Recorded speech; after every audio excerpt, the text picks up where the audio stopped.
Good evening, everybody. It is Monday, March the 23rd, 2020, and come rain, sun, fire, or snow, it is the Mr. Video Game Live Super Show, live brought to you by Dead Sun Entertainment.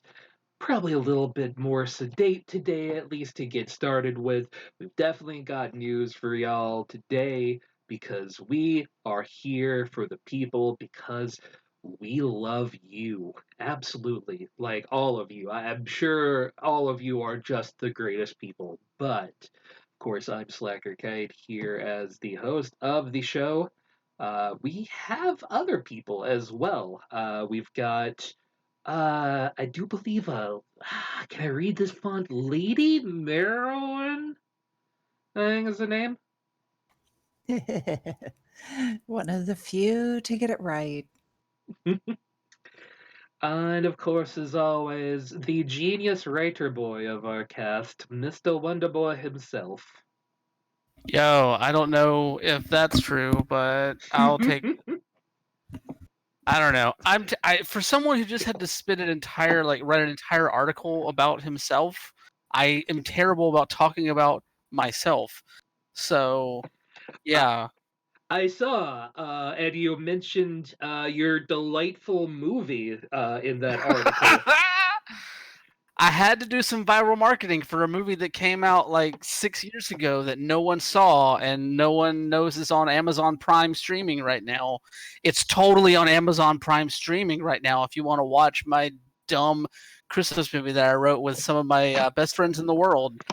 Why would you actually want to sell that though? Like, you've already made your money off of it. You're not going to get more money, and it's No, I'm not. But honestly, it's all for the art, man. Somebody's got to see that tax werewolf all and right. know what the fuck is up. Play watch. Brian is not in a movie. Brian Hollis and another friend of ours wrote a movie and sold it for a few $100s. It was actually four of us. It was Oh, me, friend of the show, Hollis, and then two other friends of the shows, Reverend Rapies and Michael. We all wrote a Christmas movie together in the vein of a Hallmark Christmas movie that even Hallmark wouldn't fucking buy. Because we wrote it. Because it's weird.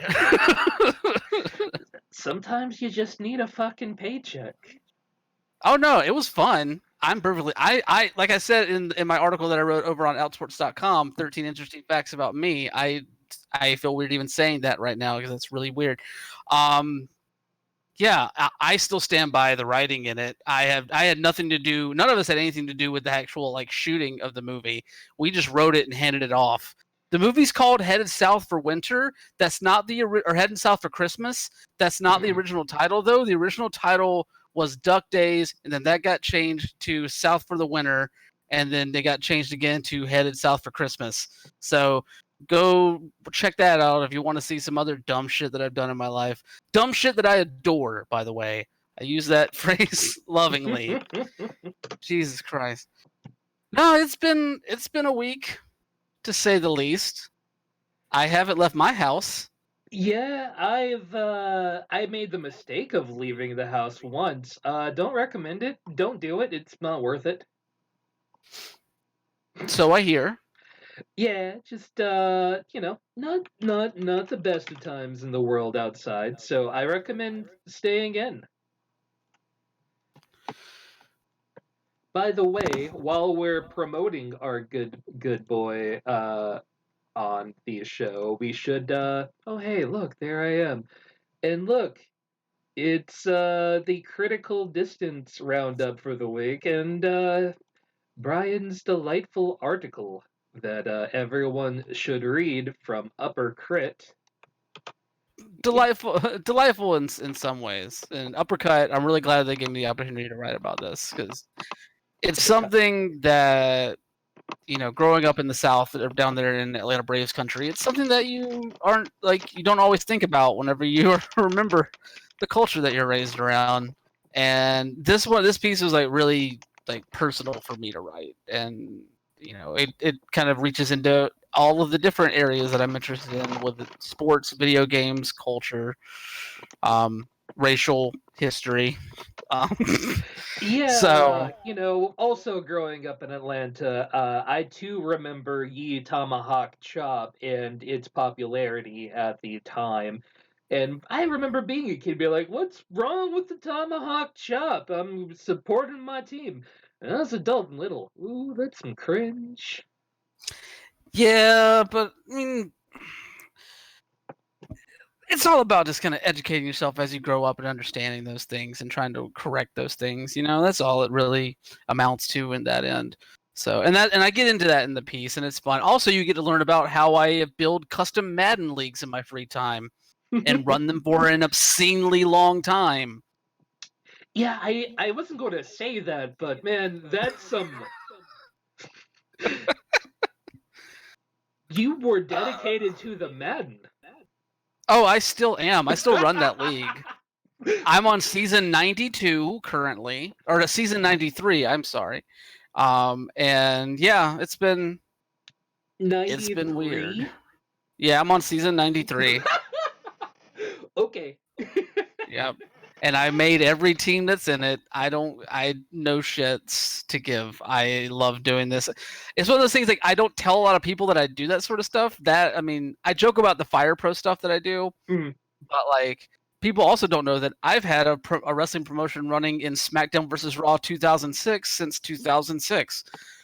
I'm still currently doing that. I it's just something I like doing. I like building out these things and creating teams and characters and stadiums and running things and like seeing how like stories play out. It's fun. It's also something to do whenever there's no sports on the TV now. So I make my own sports. I do that and I watch marble runs.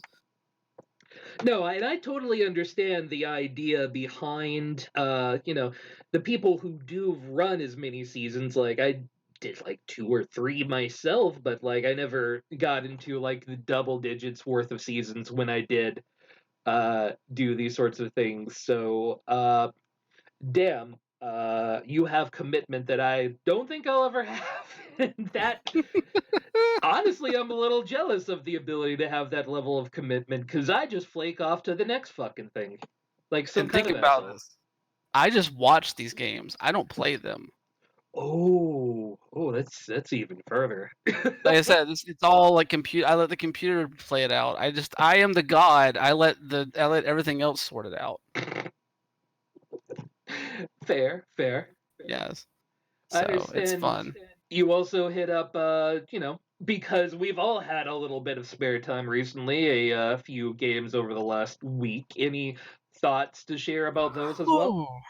Yeah, so I basically went on like a personal little demo derby over the past week because Steam, itch.io, and PlayStation had a whole bunch of demos released in the past week, and I decided to check out some games. I know one you're familiar with already in Final Fantasy VII Remake, which I'm not gonna lie, the major takeaway I have from playing that is that both myself and my partner find it immensely funny that remake is in the fucking title of the game.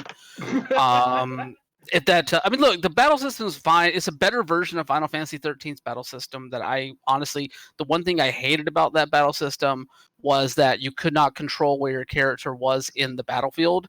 And because of that, I was losing battles because I just could not get lightning to actually move out of the way of fucking attacks. And luckily, I can do that now. I have control over that. I know it's relatively similar to Final Fantasy XV's battle system. Yeah. I haven't played 15, so I can't speak to that. But playing a buttload of 13 and jumping into this, I am pleased with the battle system. It takes a little bit of time to get used to. Like I died on that, like the boss that's in there, the scorpion, a couple of times, just trying to figure things out and kind of get my strategy down. But once you do that, it's fine. The graphics are stunning. Absolutely. I adore how it looks. And I'm curious to play more. I will say this much though.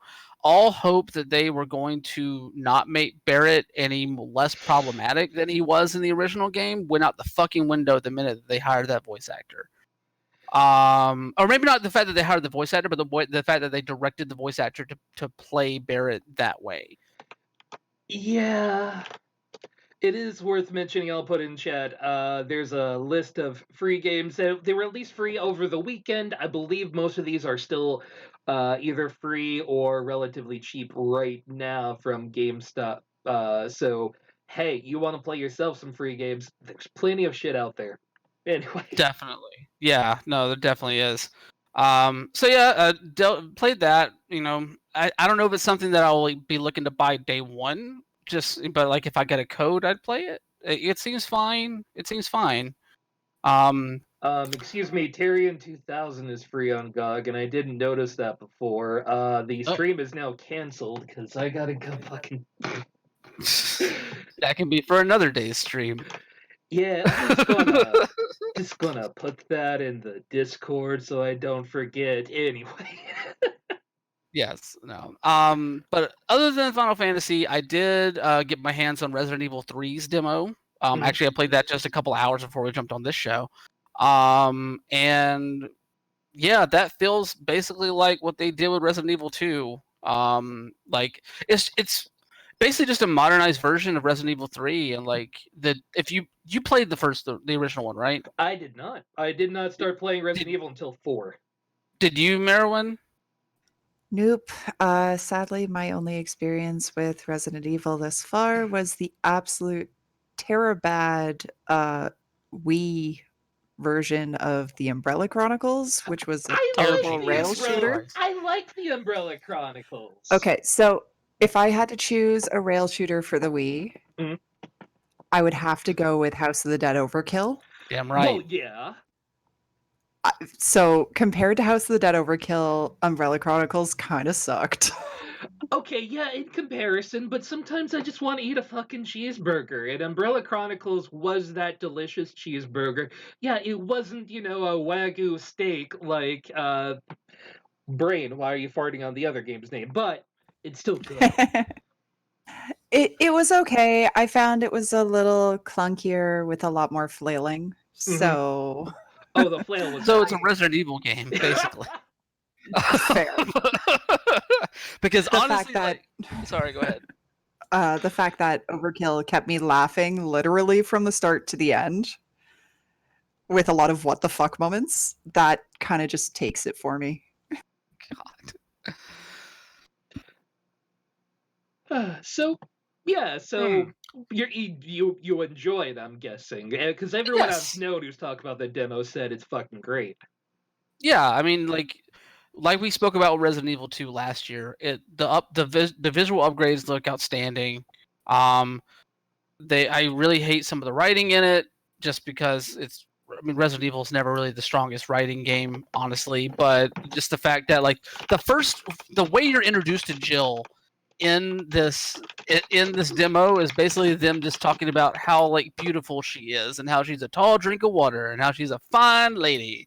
And who's this fine lady? I know her name. It's something Valentine because I'm in the know. A Jill sandwich.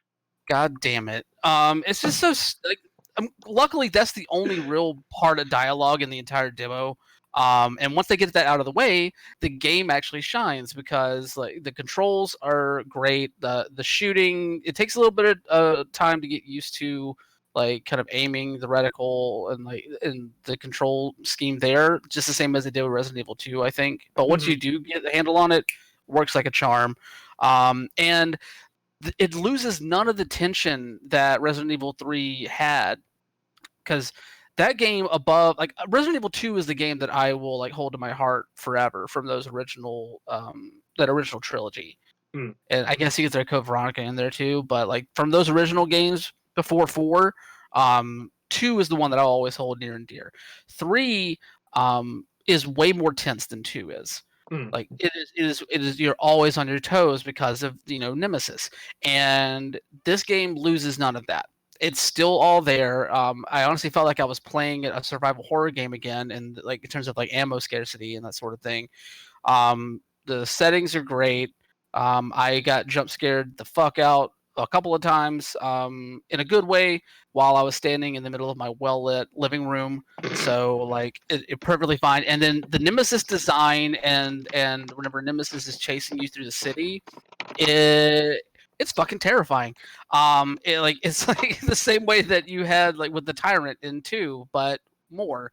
Um, yeah, I really like what I played so far, and I've been very curious to see the finished product, and see like how they interpret where that game goes, and if it's going to be just a straight adaptation, or if they try and like mix it up a little bit with some other stuff that they've done in terms of remakes within that series as well. It's all good though. It's available on PlayStation right now. It's available like on all platforms, I think. Mm. You just go hit it up and download it. It's like it's a cool like 30 minutes to an hour. It's not that long, but you get a good feel for what they're trying to do there. And then the last one, before I stop dominating all of the conversation, is Spiritfarer, which is an indie game that has been on my radar since E3 last year. They released a demo for over the weekend, that was free to Steam users. Unfortunately, it's not available anymore. It was only over the weekend that they had it available. But basically, the game, you play this character named Stella, who basically operates a ship that leads people from this realm to the beyond whenever they die. So it's all about like kind of understanding loss, and like finding the meaning within loss, and the happiness within it, and just kind of like understanding what moving on from this world means in a way. I really dug the short snippet that they released in the demo. There's a crafting system in there that you don't really get to play around in the demo, but you see like little pieces of it there where you can start to like build out items and customize your ship and like build rooms on your ship. And the writing is outstanding. The fact that I can just run around and hug everybody is great. It was the perfect thing that I needed whenever I was just feeling stir crazy in my fucking apartment.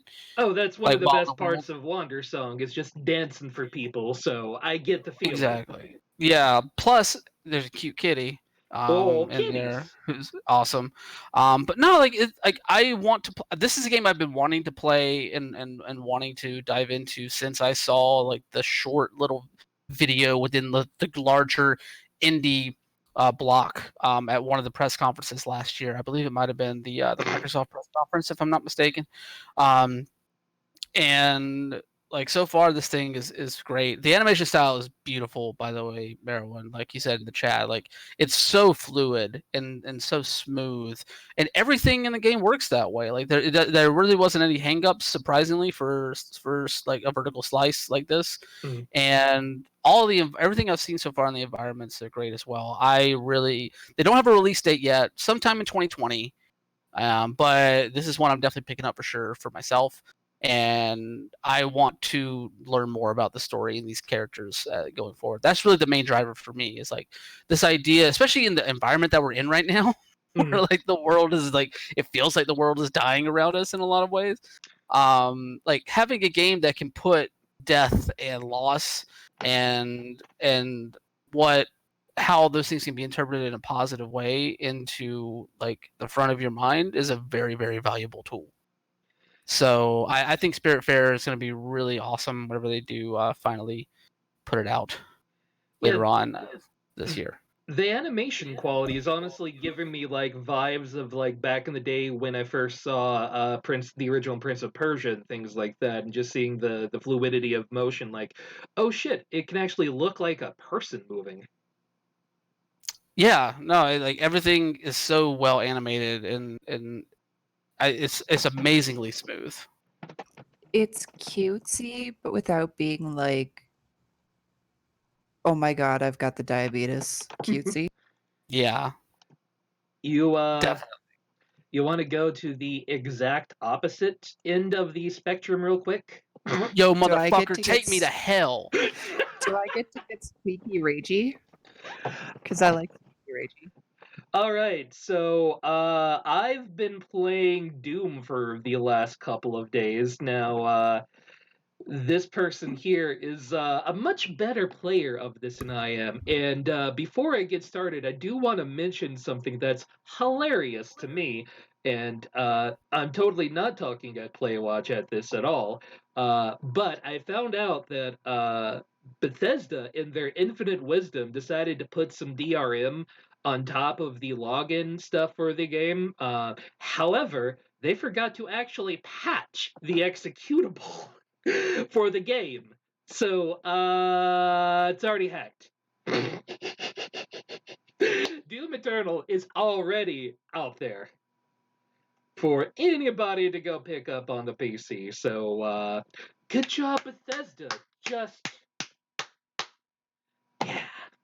Yeah, I mean, all Bethesda had to do was launch the game, and they fucked that up. I don't Bravo.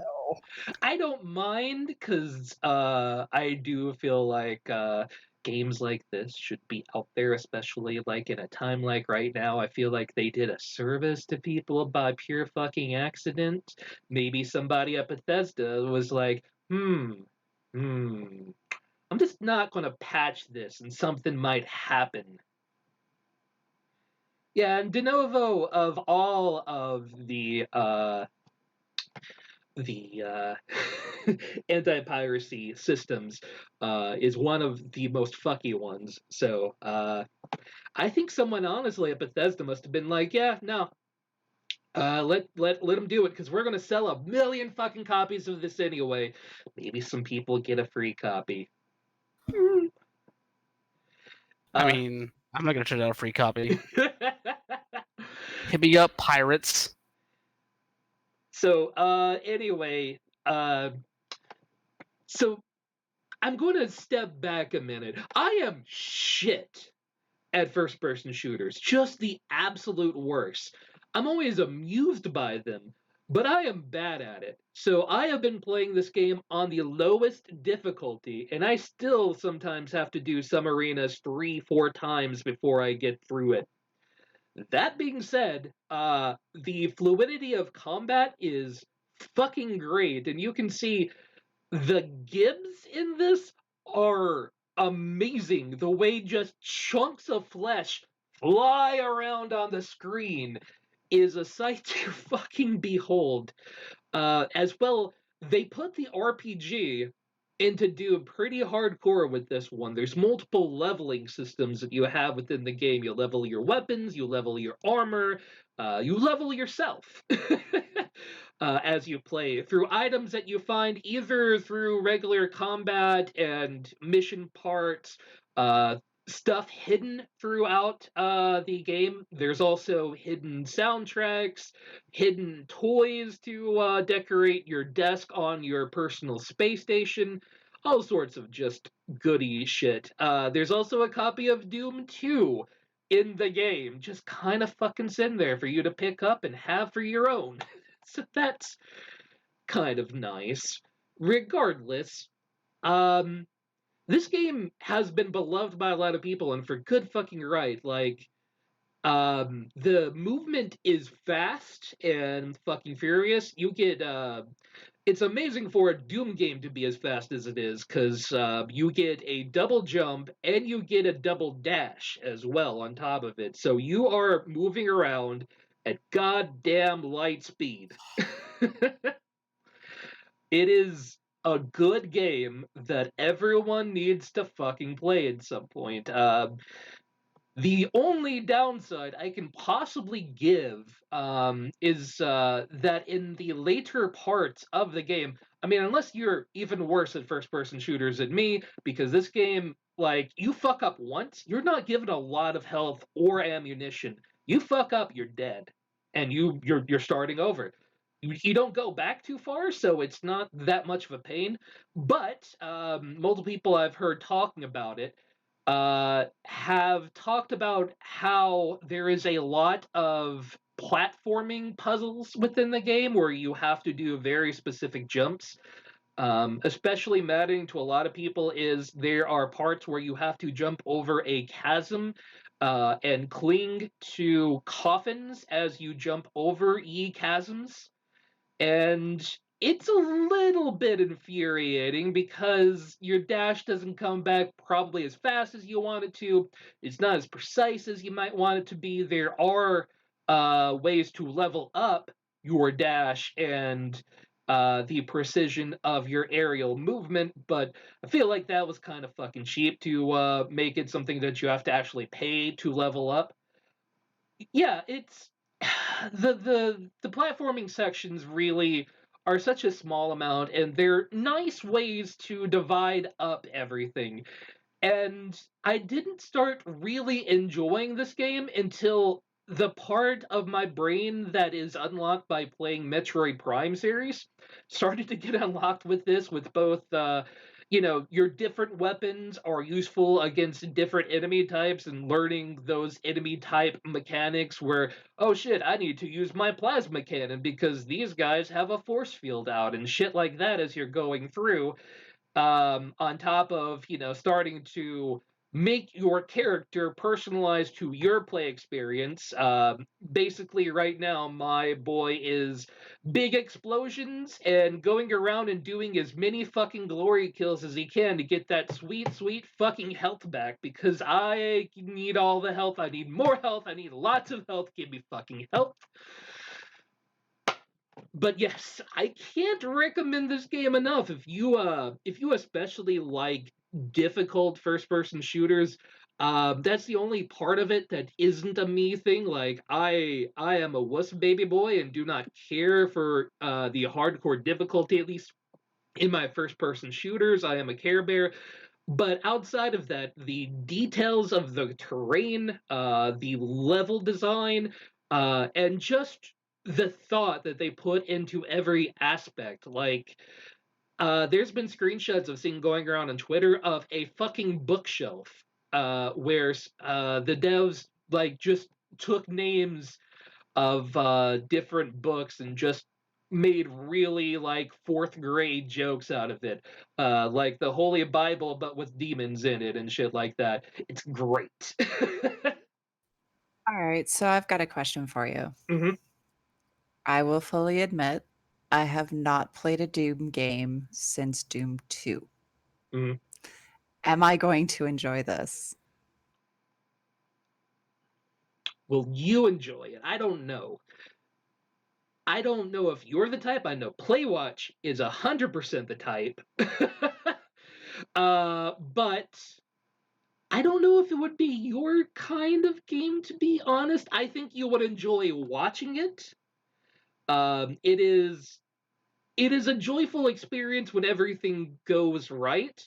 And there's some really weird things that go on this game. Doom has lore now. Like, the Doom Marine is now a part of this descendant race that protects and keeps the balance between heaven and hell and earth and all this shit. And then there's times of different things, and your king tells you not to go forward and do this. So, reading the codexes that are scattered about is just a fucking strange experience from a Doom game where I'm so used to Doom being, hi, go in and blow this up. Who gives a shit about plot? You're Doom guy, kill the things.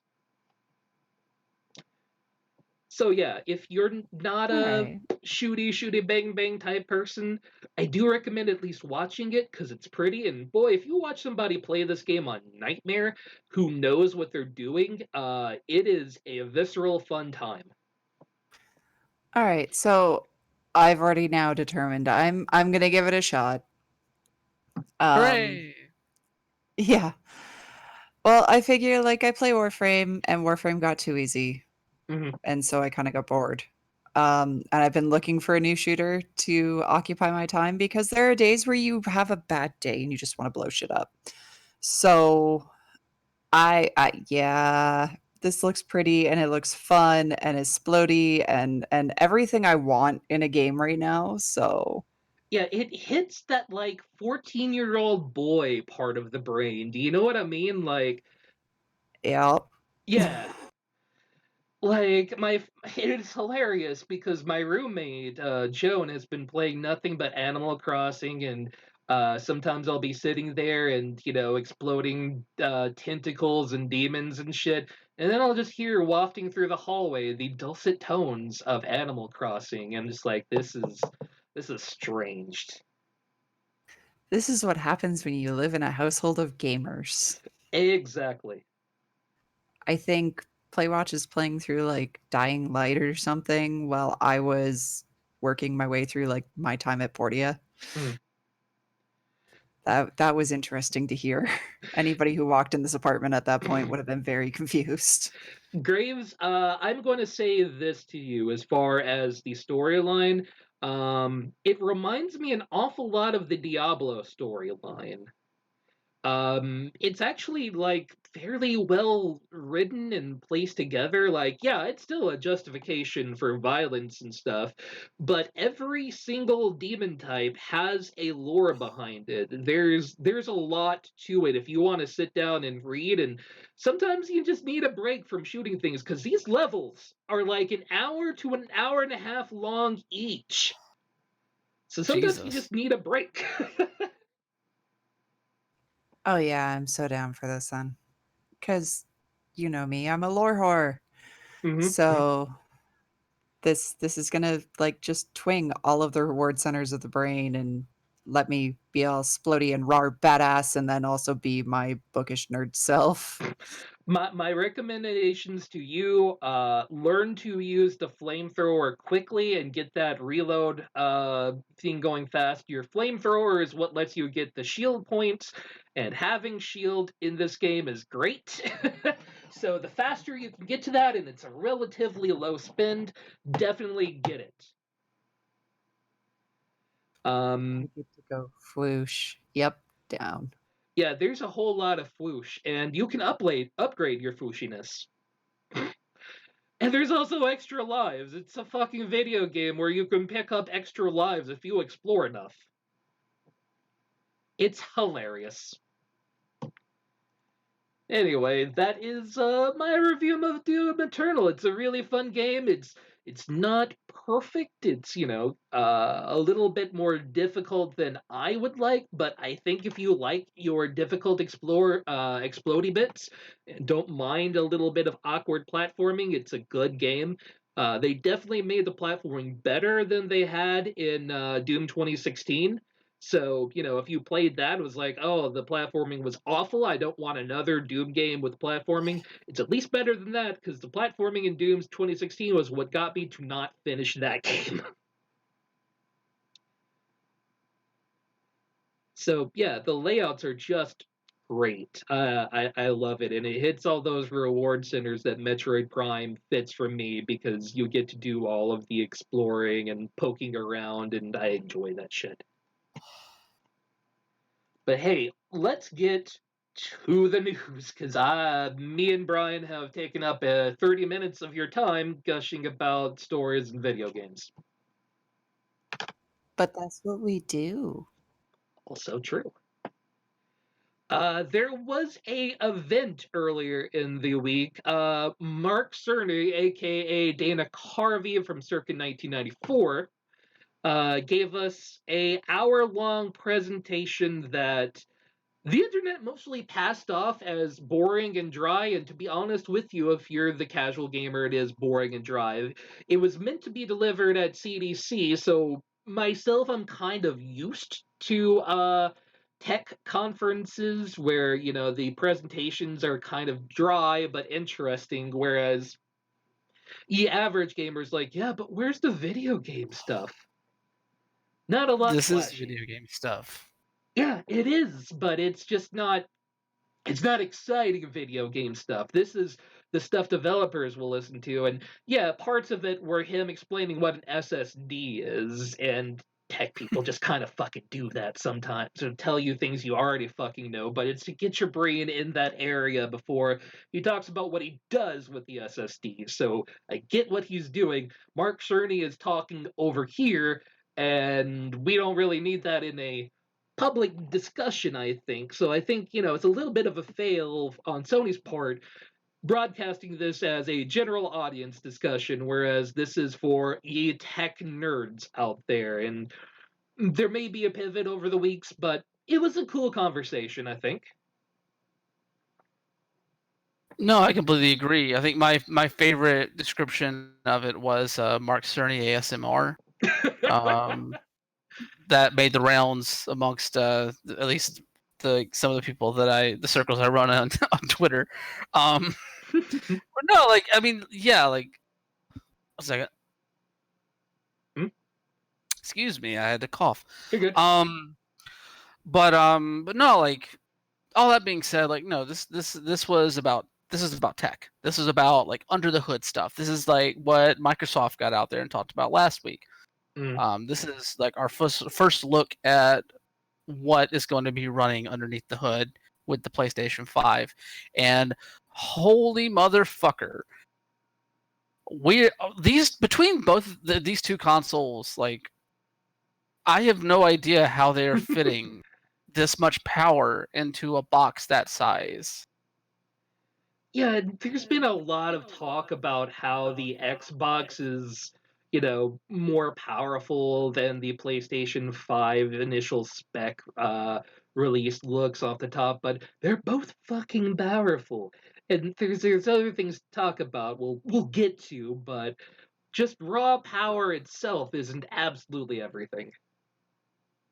No, it's not. I mean, we've seen that play out over like how many console generations at this point. Like usually the most powerful console is never the one that wins out in these things. Mm. As much as we define winners and losers in these things. Like I mean, the one example I always go back to is the 3DO. Mm-hmm. The 3DO positioned itself as like the most powerful console and it was also the most expensive console and nobody fucking bought it because it cost so much fucking money. Like and also like the other consoles that maybe didn't stack up technically with it, like they had better games on it that took advantage of its infrastructure in a way that actually made it more pleasing to interact with. So yeah, I think like it's an argument to have right now because it's really the only like tidbits we can really chew on at the moment because we haven't really seen either run or any games run on them outside of that amazing loading screen display for Spider-Man that we saw last year. So yeah, like I am very interested to dig into these specs and see where we're coming out the other end here. I have no doubt that Microsoft's box is more powerful, but there are other ways that PlayStation can make their box comparable, I feel. Yeah, it's a good console nonetheless, and I think people are missing the devil in the details. And I think the PlayStation 5 has a lot of really high positives that the Xbox is missing. We'll get into that. We're looking primarily at the specs now, and as far as the number of teraflops that it pushes, and I know I think it was 18 teraflops, whereas the PlayStation 5 is at 10.2. Until you get both of these consoles next to each other, hand in hand, into the tech bloggers doing a hardcore push as to who is the beefiest. I'm going to wait to really give a shit about that. Definitely. Just a quick to compare, the Xbox Series X is claiming 12 teraflops. 12 teraflops, that's right. So 12 teraflops versus 10.2. It is a number that is different, but I don't think it's as big as a lot of people have called it out. There's some other things that I would talk about, but Coop, I mean, you're not wrong that right now a $500 console is kind of a question mark for a lot of people, but at the same time, there's going to be a point eventually where, returning to normalcy makes sense. So understanding it now is just as important as anything else, I think. But some of the interesting things as far as the PlayStation 5, one of my favorite parts is that performance tends to be different from person to person for multiple reasons, such as environmental factors, um, as well things like how much you've ran your console, really, which isn't going to be as much a disparity difference between different copies of the PlayStation 5. Using the ability to run in parallel with multiple boost factors.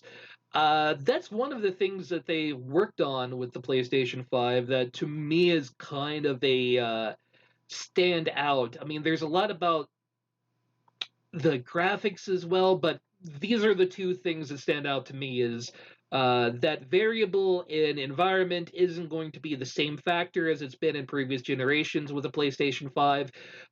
And the way that they are developing their hard drive, their SSD, and something I want to get into later is a swappable, but without getting into too much information, um, I've seen a lot of developers really gushing about how quick the load times for the PlayStation 5 are that's really blown them away, which can do a lot to a game.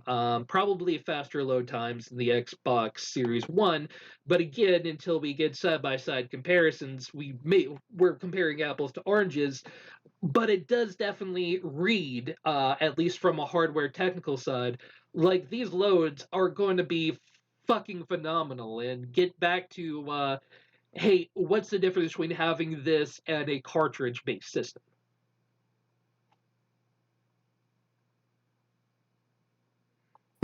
Sorry, I keep coughing. No, like I think that's really, especially in terms of like the forward-facing stuff for the stuff that's going to matter the most to people who are playing games on this console.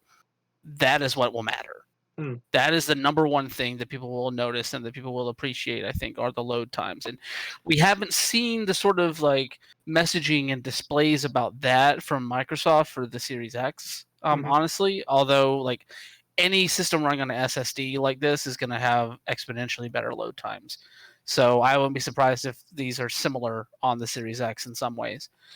But that being said, I think that Sony has done well to put that at the forefront for consumers whenever they're talking about this. Like, is yes, those, like, for all the people that get bogged down in numbers and can't understand, GPU, CPU, all this other stuff whenever they're looking at these messagings, the best way to show like the capabilities of this thing is to just throw up that video of the Spider-Man loading process and to see like how quick it was. Like, that's the sort of power this thing's running with. And it's not indicative of everything that this console looks to be able to do, but it's a very good way to showcase it to people that don't want to get bogged down in teraflops and CUs and that sort of thing. I always use this as my go-to story. No, but when I was like, what, 13, 14, and the original PlayStation was coming out, I was dead set on getting an Atari Jaguar because of the push of it's just the numbers. Yep. Once again, trying to be the most powerful does not always make you the best, especially whenever you lie about the power in your console. Yeah, so whatever employee at that EB Games talked to my parents was like, your son does not want an Atari Jaguar. He thinks he wants an Atari Jaguar. Here is a PlayStation. Give this to him instead. I just, I want to hug that gentleman. That was told it's a gentleman. That was what they told me. So that's my assumption I'm going with, and I want to hug him for doing that goodness for me at the time. I Agreed. think what is going to sway me one way or the other when it comes to these consoles is it is going to absolutely come down to the times and it's going to come down to the pricing. Mhm. Oh yeah, definitely. It always comes down to the pricing with these things. Oh, totally. You know, like and especially to like go back to Coop's point about the climate that we're in right now.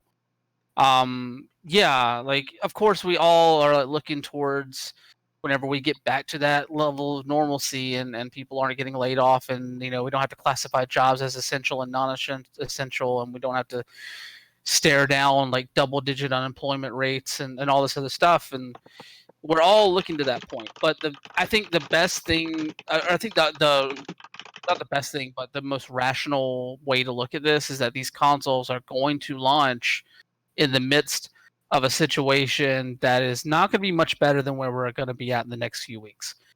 And yes, like they're probably still going to launch these consoles holiday season. I mean, they're Mhm. pretty much committed to that window right now.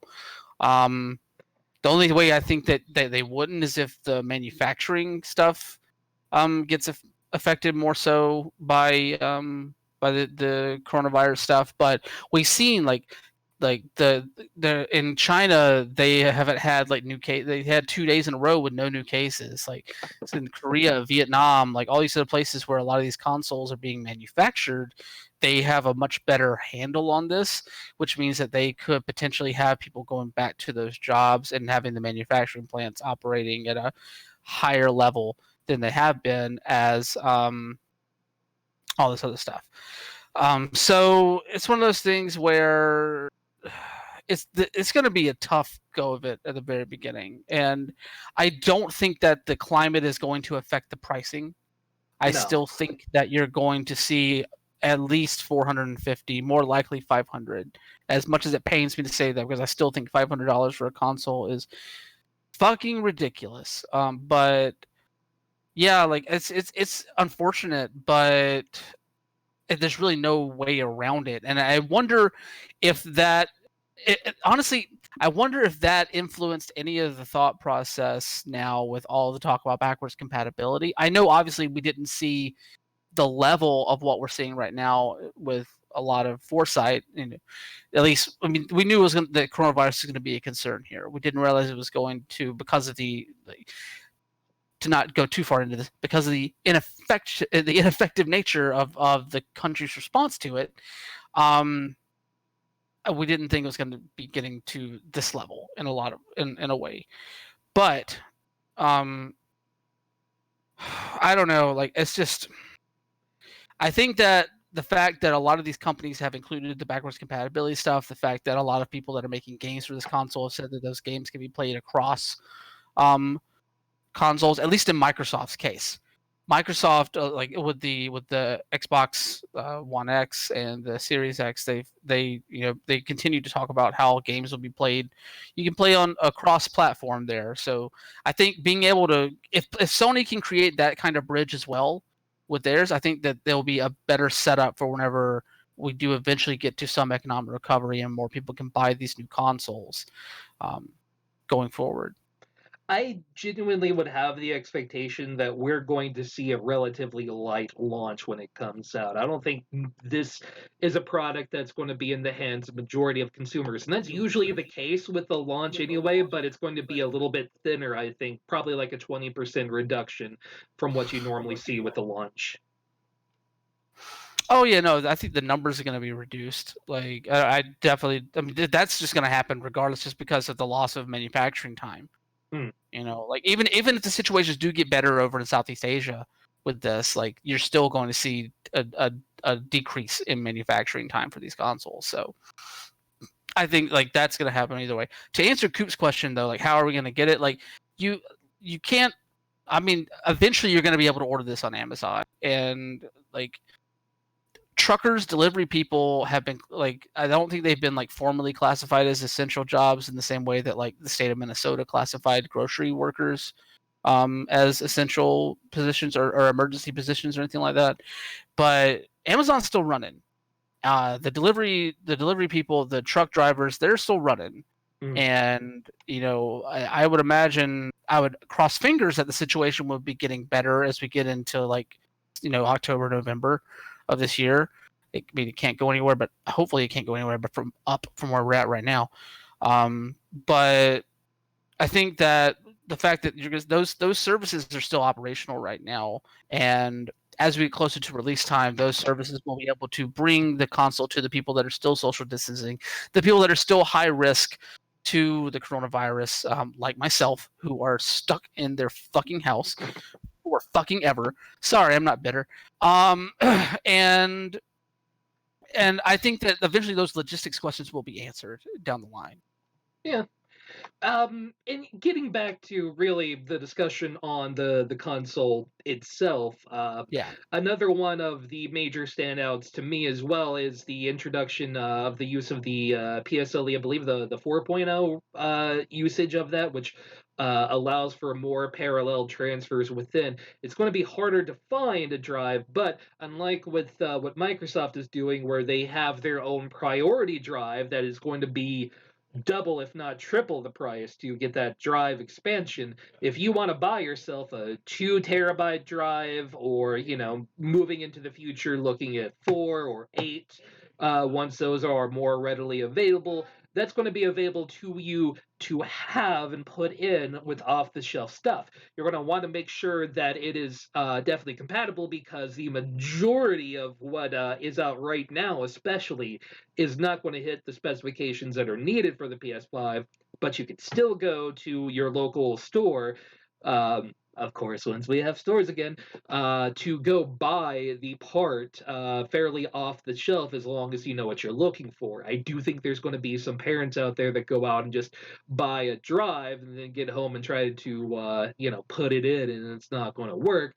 But still, like, this is a pretty cool thing that you can just swap out the drive for whatever the fuck you want. And once people are putting out super fast drives for the SSD, once that technology develops further, you're going to see some people putting in some real work into making these some real fucking movers of data on these PlayStation 5s, which is just rad as shit. Agree. I am all for like customizable consoles in that way. Like anything that will allow me to like boost up something that I want to boost up will be rad. Do we have a price number on how these cards stack up? I know they're not ones that can actually go in the PS5 right now, but I'm trying to look this up real quick to see. Let's see. So what is it? A PCLE 4, I believe. Yeah. Hey, why not? Let's do the Google Live on. Okay, so currently finding a 3.0. Go over to the shopping tab. Okay, so I just looked up the one they have the picture there, or at least a comparable one, the Samsung 970. Looking at, well, let's see, the 1 terabyte 970 Pro is around 354 on Newegg right now, but there's also better prices on other places. It looks like it's going to be somewhat comparable. Like that stuff is going to be comparable to how much you're going to pay for like the Microsoft proprietary one. It looks. Yeah, and it's And going to these go down in price over time. exactly, like unlike what I think Microsoft is going to do, these always go down because new cards are being made. Mm-hmm. So yeah, like I think is a much. And plus, not to mention, they have also said that you can still run your regular external hard drives. Yes. So, like, unless you like really want that speed and that boot speed or that load speed, like if you like really want it, then yeah, you can buy one of these. But if you don't necessarily need that, or at least like I think that running externals is perfectly fine. Not to mention, you can get an external SSD. Mm-hmm. So yeah, even an external SSD is going to be slower than even a hard drive that's internal because of system structures, but still, it depends upon really what you need it for. If you don't mind a drop in the loading experience, it doesn't matter, and it's not even that bad of a drop. So exactly. that being said, the major downside it feels to me from the conversation. Now, when Mark Cerny talked at his presentation, he said that the majority of the top 100 selling PlayStation 4 games will be backwards compatible with the PlayStation 5. Now, saying that, Sony came back later and said that the vast majority of our 4,000 games will be available at the time of release. Now, what they mean by the 4,000 games and how far they've gotten at this point, I'm kind of going more on Mark Cerny's word, to be honest, that at this point in the ball game, they've likely only developed for that much, and will probably be getting system patches moving forward to better allow for more PlayStation 4 games to be compatible. But this is falling well short of Xbox's we're going to let you play fucking everything from the Xbox history. And a lot of PlayStation fans were clamoring that the PlayStation 5 would be fully backwards compatible across everything, which it does not sound like it will be. Maybe they'll announce something later that, gets it taken back, but from right now, they're definitely not saying it at this point. So between that, that the PlayStation 5 will not be as fully backwards compatible as the next Microsoft console is, as well as the lower stats, if you're just taking a look at it from a form and fashion standpoint, it does sound like Microsoft has a huge lead over the PlayStation, but I really do feel like it's way too early to fully tell what is going to be the console that you really want to end up with, especially until we find out what sort of games we're getting, right? Because Microsoft has made some huge deals with several companies to start producing games. They've purchased several companies that will be producing games directly for their marketplace, starting within the next few years. Whereas Sony has been having the majority of the third-party games that are specific to their market insofar. Yeah, I mean, the wishy-washy nature of the messaging around backwards compatibility really speaks to how these consoles really further define the philosophies of the companies that are putting them out. Microsoft continues to build this ecosystem where you can play anything that we've ever put out on one place. You can even play that stuff on PC. You can everything is just one big ecosystem that feeds into one another, and we are making it easier for you to play more games because it's financially better for us to do that with Games Pass and that sort of thing. And then you have Sony, who continues to be very flighty with their commitment to things that have proven to be popular selling points with consoles, such as backwards compatibility, and so much so that they don't even want to really make a commitment, whereas Microsoft has already. And even if they do make a commitment, all they're talking about is PlayStation 4 right now. They're not talking about anything beyond that. Meanwhile, Microsoft is pushing all the way back to the original Xbox with some of their stuff. And I get it. Sometimes console infrastructure can really play into that. But I would say that both of these companies knew what fans were asking for going in years before these consoles are being developed. So there's really no excuse for Sony to have such mixed messaging about it, unless they have a plan that they are going to announce later down the line. And honestly, I doubt that that's a thing, because I feel like this was the point. This was the time to make that announcement, because the only thing left after Mark Cerny and Phil Spencer got all their stuff out of the way is price. That's the only thing anybody else is going to really care about when they listen to this. Unless you come with a video package of stuff running natively on these systems, then that'll draw some eyes, that'll draw some interest. But the real thing that people are wanting now are price. Sony missed a window here. They could have been out front committing to something that fans want. And it also speaks to Jim Ryan as the leader of Sony Interactive now, after Sean Layton's exit, because Jim Ryan, not a fan of backwards compatibility. More a fan of PlayStation Now, which PlayStation Now still is still lacks a lot of the polish that Xbox Games Pass has Still gaining acceptance. right now. Maybe. We'll chuck that in the maybe column for right now, but I don't know. Just it's interesting how these presentations and the messaging around these consoles just even further separates the two on their like chosen paths.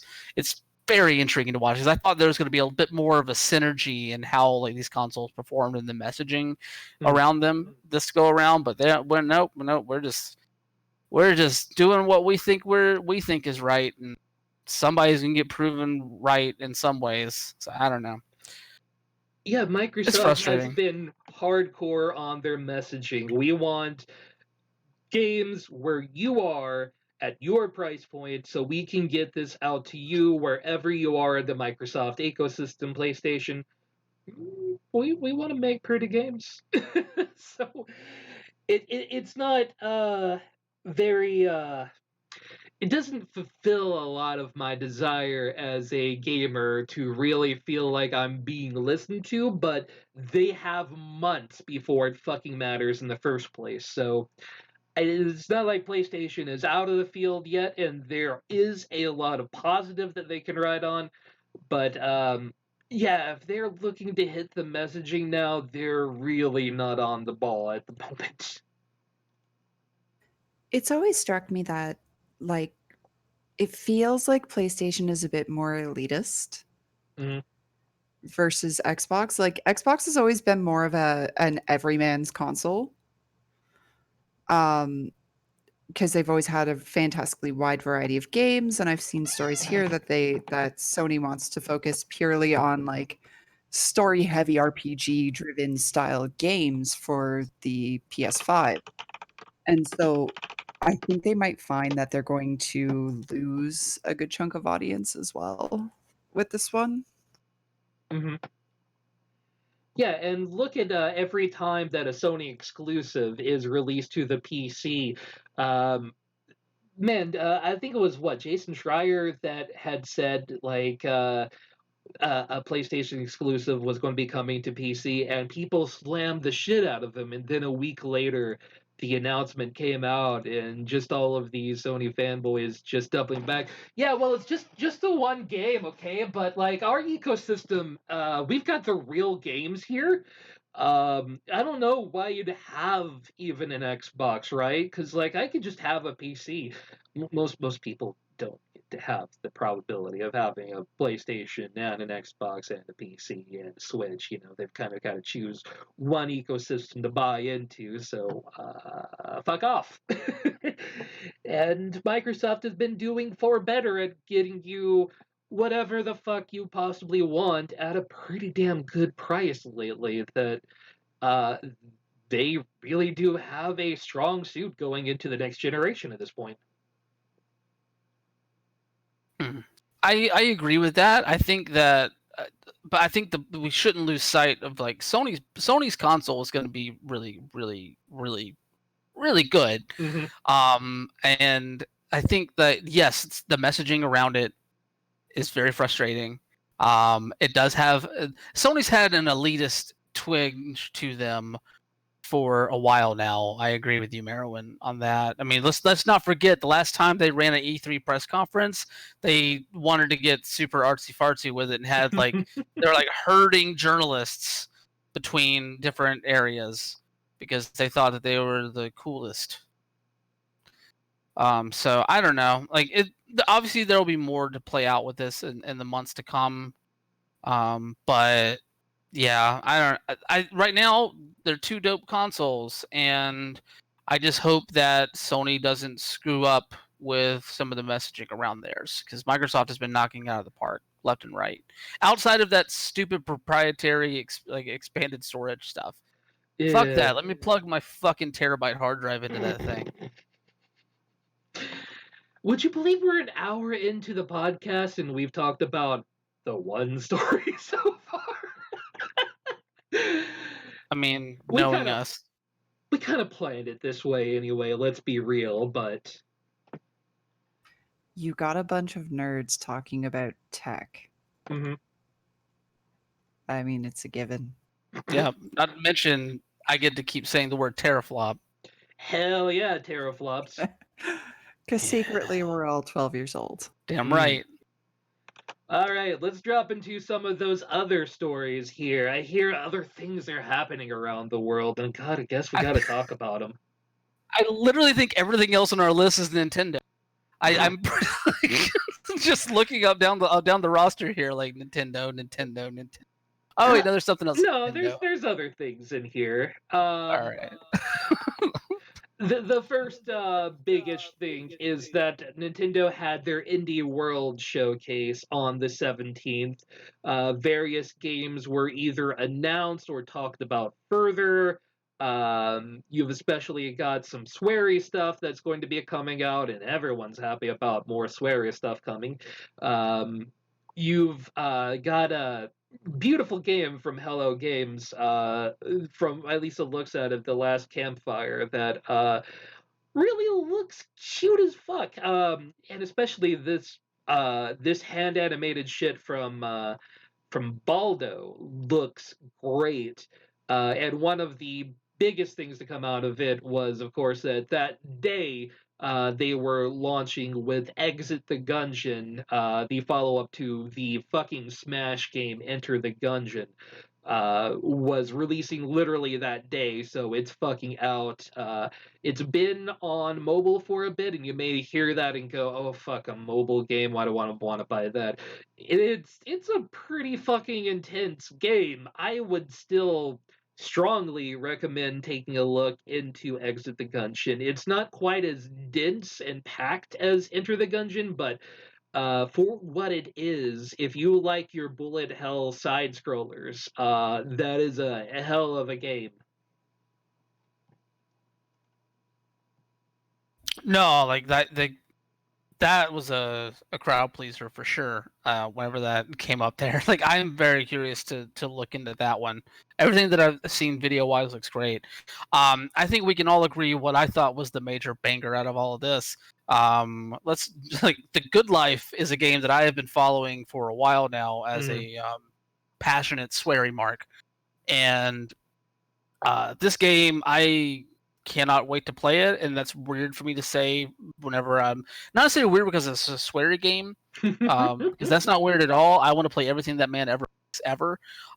But the fact that the major the major like point of the game is just to keep taking pictures and selling them so you can get out of crippling debt.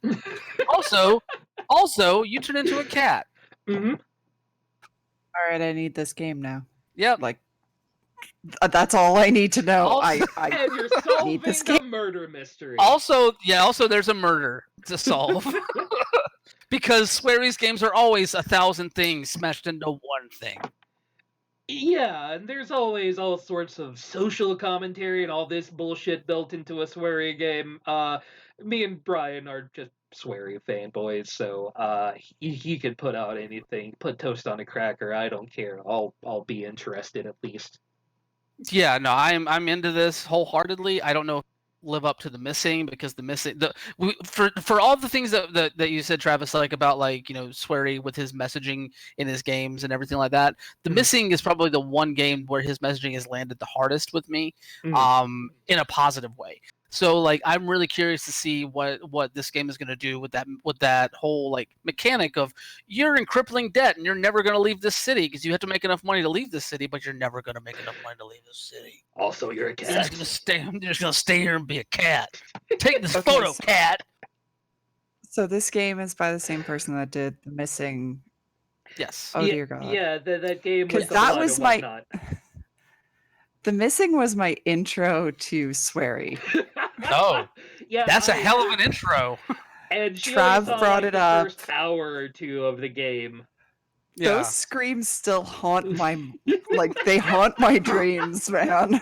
Okay, so I can assure you that I don't believe this game is going to be anywhere near as like dismemberment. Yeah, levels this game is as not that going to be game body was. horror graphic Yeah. shit. Though, like, I mean, yeah, Deadly Premonition didn't have a whole lot of real frightening shit in it, so. At times. yeah, Yeah, but not on the same level. Well, no. Anyway, still talking about the Nintendo ecosystem as we said, and we'll get more into Animal Crossing in a bit. But there's a very meaningful change with Animal Crossing New Horizons that's come out. Oh, real quick. Mm. Sorry. Before we move off of the indie Yeah, sure. thing, I just want to shout out that Blair Witch is coming to the Switch, and that is both hilarious and very pleasing for me. Explain. Okay, so there's a Blair Witch game that's coming out. Yeah. Yes, and I am very curious. But one, it's just hilarious to me that a game like that is going to be on a console that has like these colorful controllers and looks like a toy that I'm holding in my hand and like staring at on the subway. Because those two things don't mix at all. One, two. I don't know. Blair Witch is a game that I've been very curious about since it was announced at E3, and the fact that it's going to be delivered in an environment where I can actually play it like on the go is pretty cool. Because I don't know, I think it's rad. I don't have much more beyond that other than I think it's rad. And I just wanted to shout out that game real quick because it was just specifically like was just speaking to me. That and Moving Out. Moving Out looks really good too.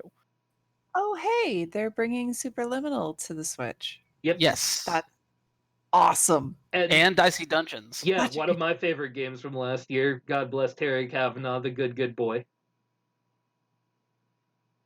And I don't know, Playwatch, Brian, you know this a bit more than I do. Is it the same Blair Witch that's currently on PC?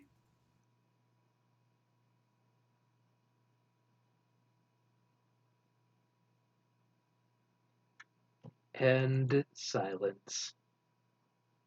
Oh no, did I break him? What happened? Oh no, I'm here. Sorry, I had my mic on mute on accident while I was talking because I am professional. I was saying like I don't know for sure because I don't know if that game's actually launched yet in other places. Let me see. Yes, it is the same one that is on PC right now. I think. Sorry, I know this is riveting. Yes, it is the same one that's on PC right now. Fair. This is it's the same Blair Witch.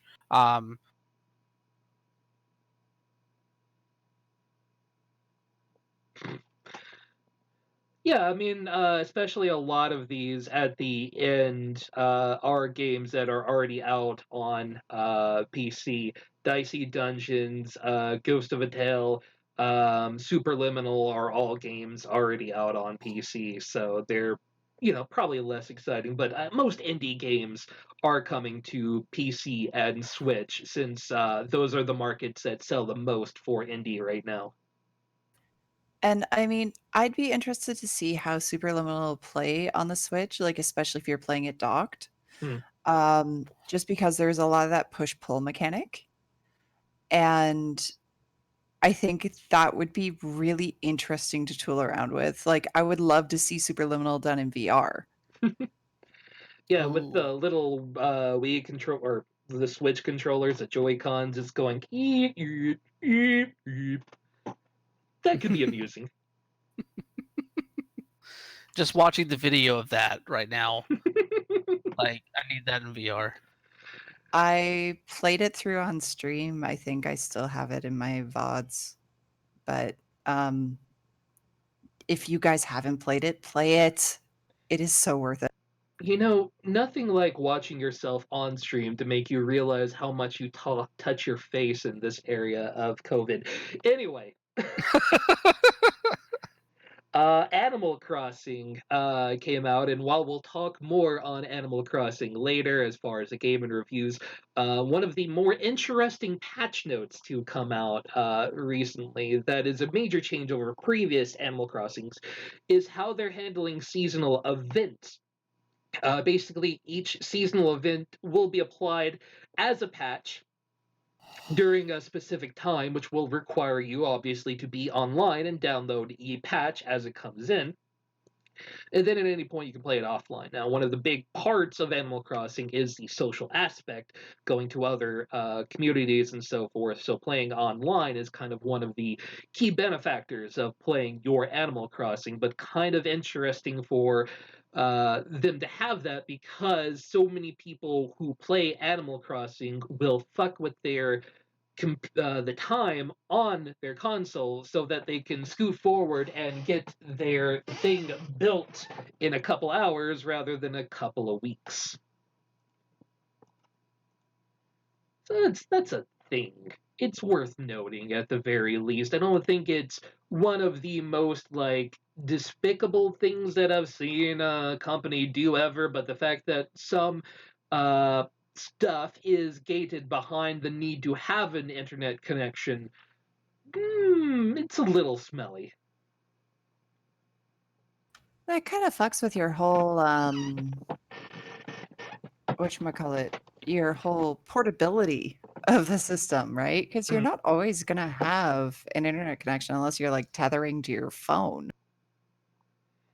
Yeah, it's an interesting thing, and the 3DS kind of had a little bit of that as an interesting problem as well, is that to really get the full experience, you want to be able to hop over to your friends' islands for this game as well and do things on their islands. The game really, if you only play it offline single player, you're not getting a whole condensed experience together. It is a social game as much as anything. I mean, especially this version of the game. Like Yes. this is probably the most social version of this game. So like, I mean, more than likely, if you are playing it, you're playing it with an internet connection. But if not, it's good to have a heads up. Mm-hmm. But yeah, it is. It is a game that does tell you to take your time and has never liked the fact that people use time traveling as the community has referred to it. But um, still a thing.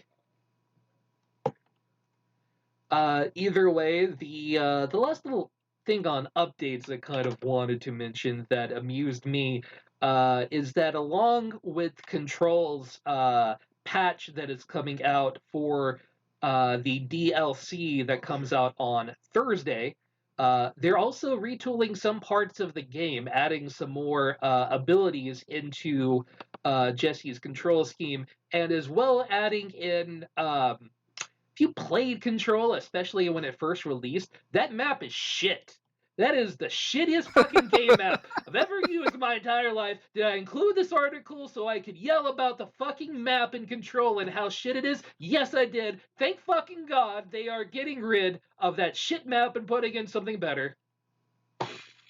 Okay, got that out. Feel better? I do, actually. Hmm.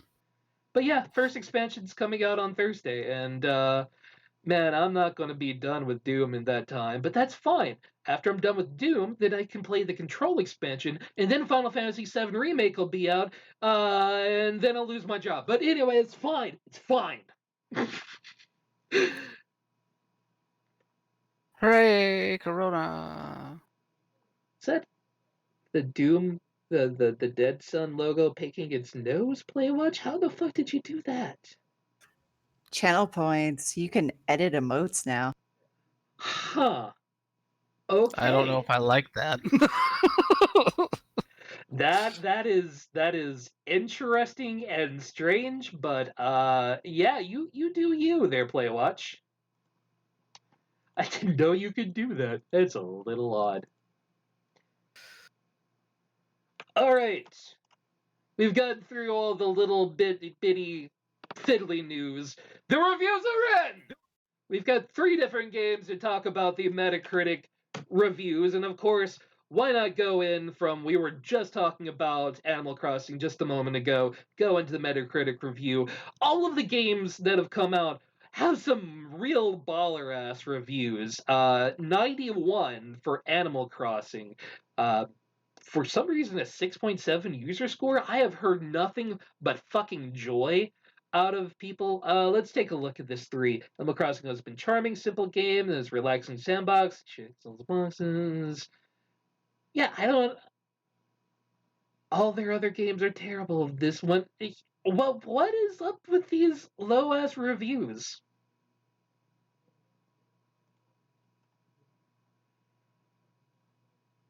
I don't know. Honestly, like it just I don't know. It's weird. There's only one island. Okay, I don't know. It's whatever. Like I user reviews are user reviews. The broader point here is that Animal Crossing probably is benefiting from the quarantine the most of any video game ever made. Ever. Yes. No form of media has ever benefited so much from a pandemic as Animal Crossing New Horizons is currently benefiting. No, and I think obviously for the good reasons. Like it's a game that is built on the social nature of itself, and it's a game that with all of us being locked up for longer and longer amounts of times in our house, like being able to actually like visit our friends' islands and see what we're like help gather peaches. The fact that peaches was trending on Twitter is ridiculous to me, but that's the power of Animal Crossing. And also I will say this, also Animal Crossing like low key kind of radicalizing people to socialism because Tom Nook is a fucking shakedown artist who's like, here, you want to talk about a game that makes you fight back from crippling debt? Fucking Animal Crossing New Horizons beat the good life to the punch in that realm. But yeah, no, like there's anybody can find something to love. I'm not gonna lie, I contemplated buying it if I wasn't like being like good with my money right now because the situation. Like this is something that this is a game I would finally jump into Animal Crossing. I think if it in this point, just because I think it offers something that we need right now so bad. The fact that I've seen so many like people in the like I travel in pro wrestling spheres. I have seen a number of pro wrestlers throwing out their Switch friend codes to go to people's islands online because that's how fucking desperate we are for human interaction. Like, I'm just going to drop right now games like Animal Crossing and Harvest Moon and all that shit. I can't play these fucking games. I cannot because no, you define the way you play the game yourself. There's no end game to it. You just go out and play and have a good time. I can't. I need somebody to tell me what I'm supposed to be doing. What is my goal? What is my mission? No, there's no mission. You just go out and do things. Can't do that. see, I'm the same way, but I booted up The Sims 4 for the first time in forever last night. I don't know why. I was just compelled to. Yeah, I know a lot of people have been playing The Sims 4 lately. A whole lot of my friends have just randomly been picking it up, and I know it was free for a short period of time on the Origin store, so that might have a part to do with it. I would imagine so. But yeah, with a lot of us being inside playing games, these social games are definitely picking up. So it's a good time for Animal Crossing if that's your bag. Mm. I can't, but if so, go you. But at least there is something else though for someone that isn't necessarily into Animal Crossing. Doom Yeah. Eternal. Yeah, there's two kinds of people out right now. There's the Doom Eternals and there's the Animal Crossings. And I am a Doom Eternal. I know I'm playing the stereotype, but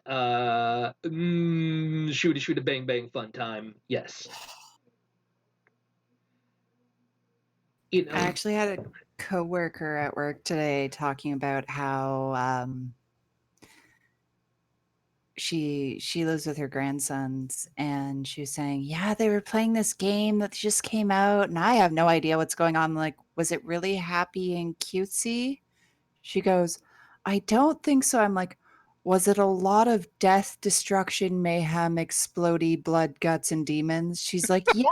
I'm like, okay, they were playing Doom Eternal. How old are they? Should they have been playing this? I'm gonna guess no.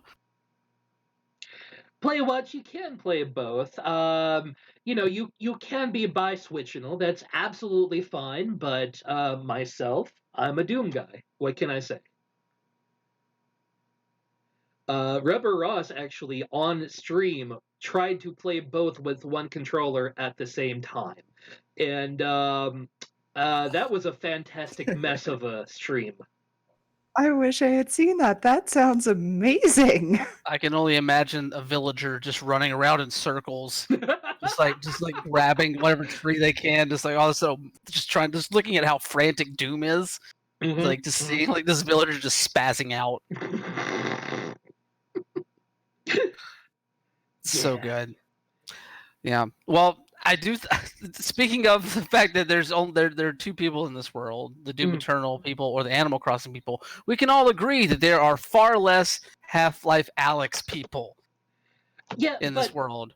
What's amazing still, all three of these games are getting A review scores. Like last year, I don't think there was a game that passed 90, wasn't there?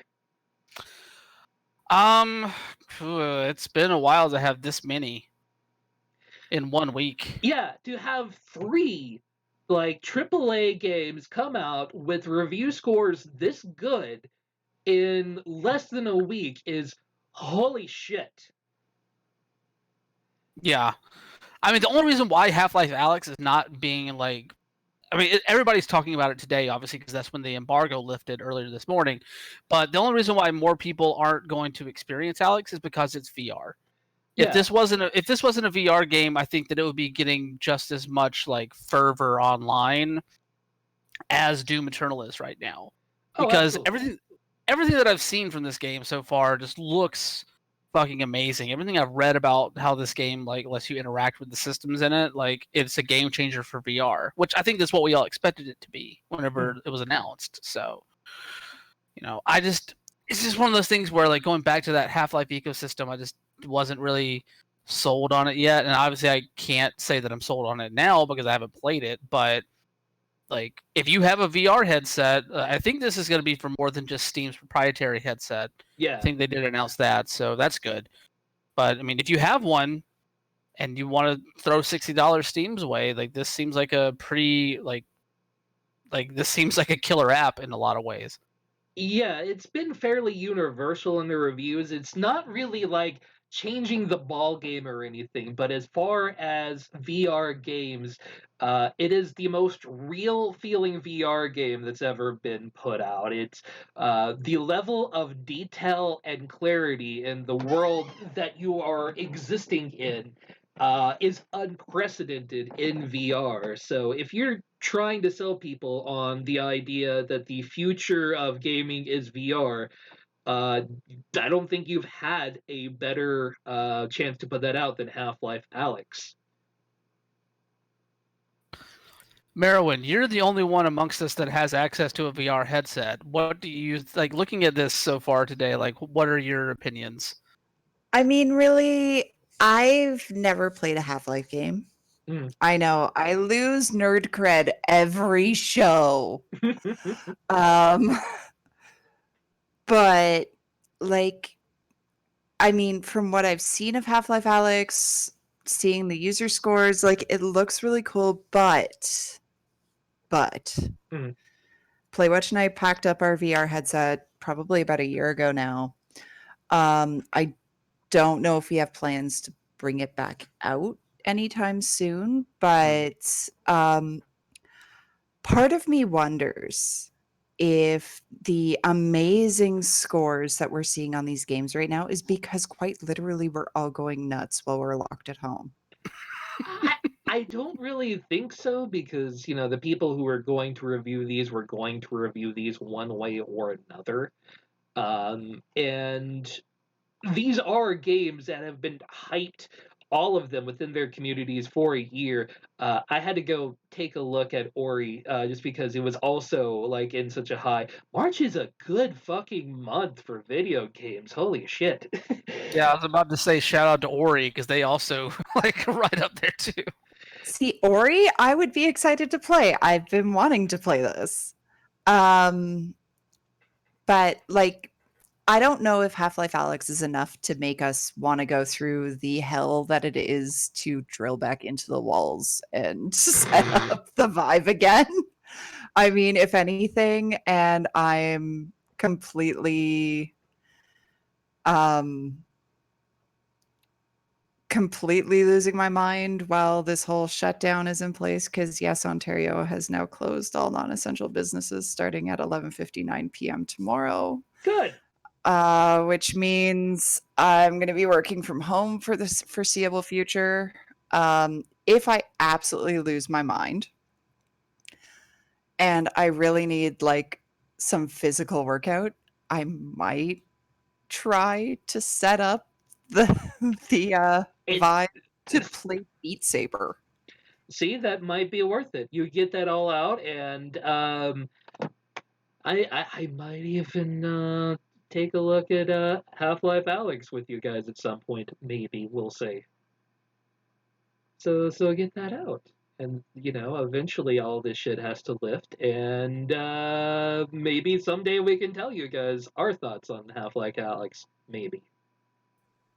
My prediction is a lot of squeaking and flailing, but that's my typical response to shooters in VR, given that my first experience with a shooter in VR was fucking Arizona Sunshine on horde mode. Yeah, that's not a good idea. That was hilarious. Playwatch died. He just curled up and howled, and I couldn't hear it because I had a headset on. Yeah, it's VR is a very different experience, so we'll see. Myself, I feel you on that entirely. I keep staring at my Ring Fit like, hey, maybe you should put this together because you've been dining out on fucking brown bags for the last 2 weeks. The pudge that you worked so hard to get rid of is returning, but at the same time, sleep is good. Anyway, we have one last story for you, but I get the feeling that we're going to talk on this one for a good hot minute. Because it has so much to do with what's going on in the world, and boy, I'm not really looking forward to getting into this, but let's fucking go on the dunking. You had to know we would talk about it. GameStop. Being a giant piece of shit. Yeah, with the Rona going on about there in the world, and several states in the U.S. and counties here, and Canada also shutting down for only essential stores. GameStop pushed fucking hard to label itself as essential retail, trying to push the idea that right now people are in need of things to keep them at home and having fun at home. So they push themselves as essential retail so that people could buy these games and bring them home to go play it. And especially they pushed hard because of the launch of the two games we mentioned, Animal Crossing and Doom Eternal, being such fucking huge sellers that until that fucking happened, they would hear nothing of not being open during this time period.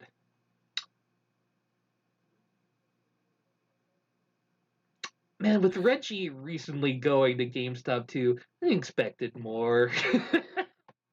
Well, let's be real. This isn't a Reggie thing. No, I'm sure it's not. We can't really blame him for it. Oh, and good, their official statement. I don't even have to pull up the Twitter that I had here because it's included in the article. Here's the actions that they're choosing to take presently, and actually, yeah, let me pull up the Twitter link as well that I have here. Yeah, that is their preventative measures. And this is their full disclosure here to their valued guests. and suspension of trade-in services for your sake, but their doors are still going to be open.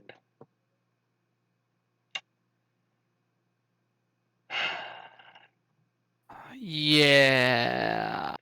The full content of this is a little bit getting ahead of ourselves, but Well, I mean, I think we all know where this ends because I think we've seen how this whole play out. But the fact that this was what they thought would be like the precautions that needed to be taken, whereas I've been hearing reports of like GameStop employees being forced to buy their own like hand sanitizer and stuff like that, and having the onus put on them to limit the amount of people that can come into the stores whenever the stores were still open. Because obviously, since all this happened, they've been forced to close because they are against their own beliefs of their stores. They are not essential retail in this fucking world.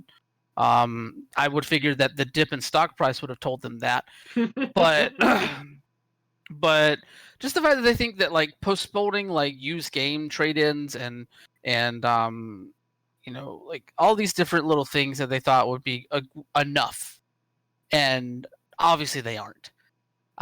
Everyone's telling them that they aren't.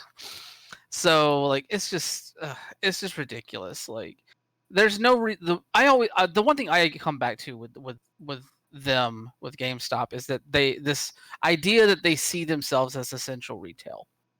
Like going back to the memo that was discussed in the Kotaku article here, there are reasons why they see themselves that way. Is say that they carry products that enable and enhance customers' experience in working from home. I am very curious about what those things are, because I would imagine that the only people that would really need anything from them in a working from home capacity would be streamers and games journalists. And usually those people already have that shit, or they can order online. They're probably not going to be going out to a GameStop to get it. But how can you work from home unless your desk has some pop vinyls to keep you happy while you're taking care of your corporate overlord, Brian? Jesus Christ. I think you just broke him. It's stupid. But I will say, like, so to give a bit of backstory to what I'm about to say, back when this really started kicking and we started like enforcing social distancing and all of that, there was a press conference with Doug Ford, who's the Premier of Ontario. And when asked by a reporter, this whole gatherings of 50 people or less, good idea. What about the workplaces that have 50 people or more? And his response was pretty much protect the supply chain. Right? Protect the economy. We're open for business. Whatever. He got pissed that the EBs and GameStops in Toronto were open this weekend. He got angry. So, like, the fuck, GameStop? The fuck? To give you an idea of how far about this went, GameStop closure ranked on CNN Business. This was something that fucking news industry people were having talk about, how this isn't vital. Now, okay, it's a little bit pressing that some of the things that have been considered vital include your alcohol and your marijuana dispensaries. Yes. Very important. Y'all shut up. I need that. I can't leave my house, but I need that. I want it. I want it now. I will say, I still think that the best thing that Governor Cuomo could do here is make marijuana legal during the virus, because nothing will get people to stay home more than legal marijuana in the New York City. Still, yes, I joke, but like in terms of marijuana, at least like there's a medicinal reason for that stuff. Like that plays into why they keep pharmacies open in that way. Yes, I joke, but there's a real reason. Yeah, I am a little bit more surprised that the booth shops are still open during this. The marijuana makes sense to me, but Well, see, I have a thing about the liquor stores. A friend of mine made this point very well in on Facebook earlier today. You have a lot of people who are severe alcoholics that could go through absolutely devastating withdrawal, which will necessitate them taking up valuable space in the ERs. Very good point. Yeah, that's fair. And I'm not exactly mad that the liquor store happens to be open. There is some usefulness for it, especially during a time like this. We've seen previously in America's past, prohibition didn't exactly help people to feel happy during that time, and people will go to great extents to make their own alcohol if it's not available to them. And making your own alcohol when you're not familiar with the process can often lead to a big bada boom. So, I understand the measures and reasons to still keep the liquor store open. The GameStop is fucking pushing it. Yeah, because I could just see answering like one of the few calls that I'm taking per day right now with the sound of like Doom Eternal in the background. I'd lose my job instantly. I've literally got one word to that. What? Are you not making noise anymore? Oh, buddy. Oh, you're dead. Oh, the Rona Killed got the him. nope cat! The Rona got my poor Nope Cat. He is not making the noise anymore. There you go. Yay, he's alive. Okay. He just needed to be wake up. He has been sleeping. Anywho. Yeah. Yeah. So the fact that it has gone so far that people had to fucking debate it. Cops had to be called out to multiple GameStop stores to get them to fucking close their doors. Hey, look, Athens. Home! I actually know that particular GameStop. I've been there before because it's near my brother. Nothing more Athens. Well, there's plenty of things more Athens than that, but I mean, Michael Stipe's backyard. That's more Athens, but there you I go. was going to say Waffle House. Oh, that's just American. That should be everywhere. not But to yes. tangent off of it, but seeing a Waffle House closed. Right? They're That's how you closing know the Waffle world's ending. Houses. The world is That's over. Yes. No, but like it's ridiculous that it got to that point. That the fact that the company's president was basically telling people to operate their stores despite law enforcement. Like it's just so fucking asinine. Like they are so desperate to like keep this thing going because they know what's going to happen. And like yes, eventually they did close all their stores to the public. And that does not mean that they are closed. Like the only states that I know of right now are like California and Nevada are the only ones that are forcing GameStop to close entirely in their states. The rest of those shops are operating on a like curbside basis right now. Yes. Where like you order stuff online and they hand it off to you like you're at the fucking. I was just about to say at the fucking Denny's, but there you go. Play watch. You get a show at the Denny. There you go. So it's ridiculous the fact that these people are still having to work these jobs like this. And granted, yes, I'm glad that people will still get paid from this, but it's incredibly unsafe.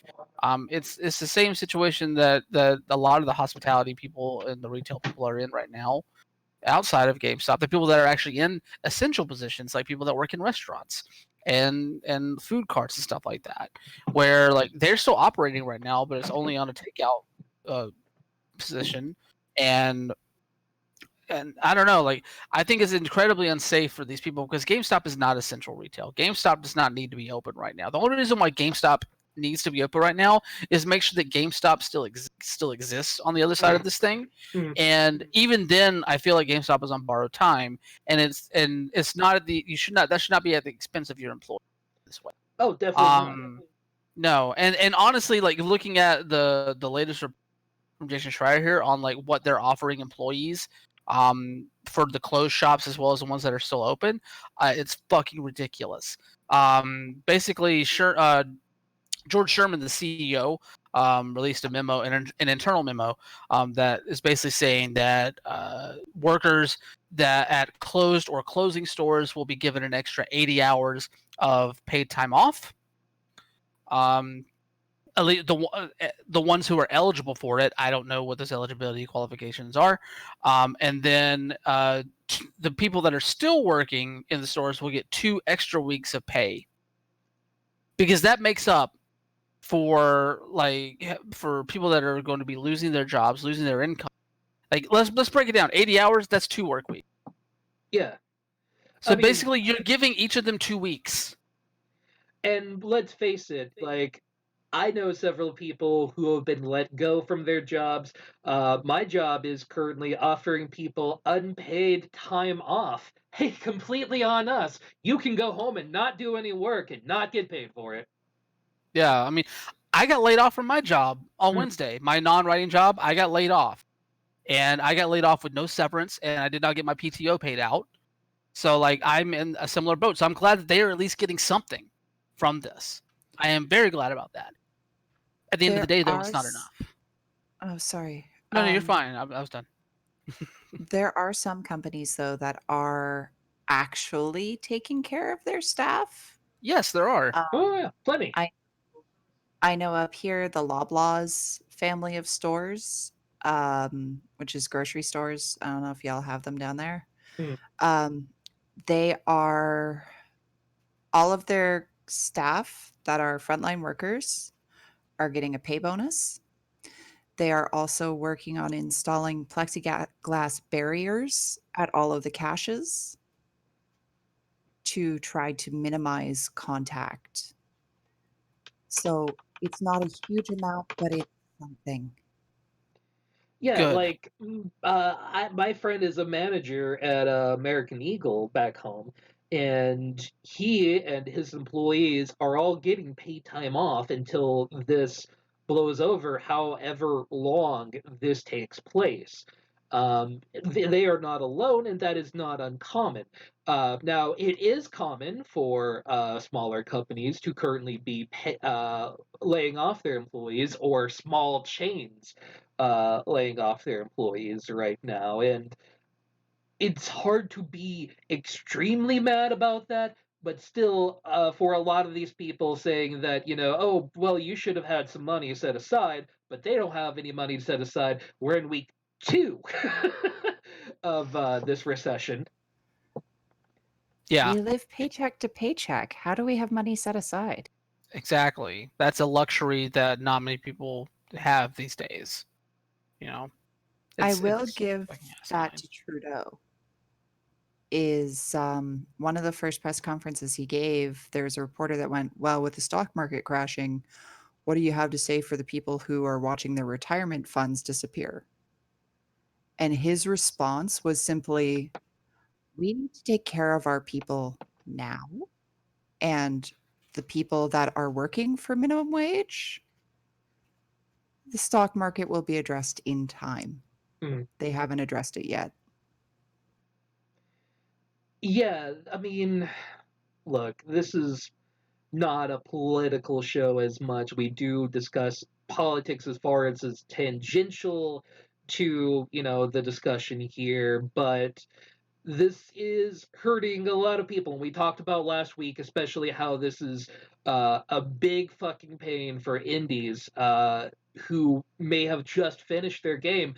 They don't have the time to sit around on these things.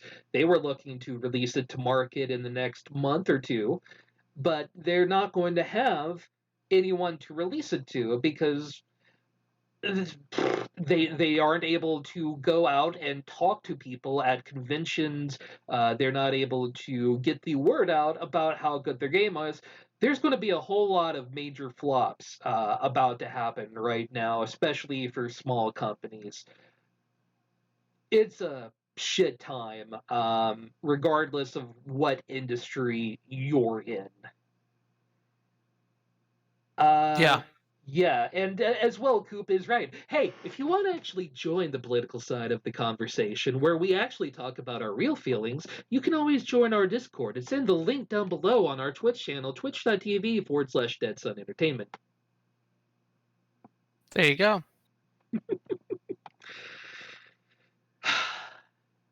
So yeah, it's can we just all effectively say fuck GameStop at this point? Yeah. Again. Yep. Cool. Fuck Yeah. GameStop. The fact that they did this after, like, some of these things they did are modestly decent of them, but that they did this all after that fucking Doom Eternal and Animal Crossing, they got theirs out of it and then ran. Fuck off. Yep. If people want these games, they can digital download them, or fuck it, if they want to buy from GameStop, there's an online store from GameStop. The mail is still running. It's a little bit delayed, but it's still running because we've got great men and women out there. And not, anyway. We've got great people out there delivering the mail to your door. It may take a little while longer to get there, but it's better than fucking nothing. If you still have a job and still have the disposable income to buy a fucking video game, that's great. That's something a lot of people don't fucking have right now. Yeah. And if you want to buy from GameStop, good. Take the time for it to be delivered to your fucking house. Exactly.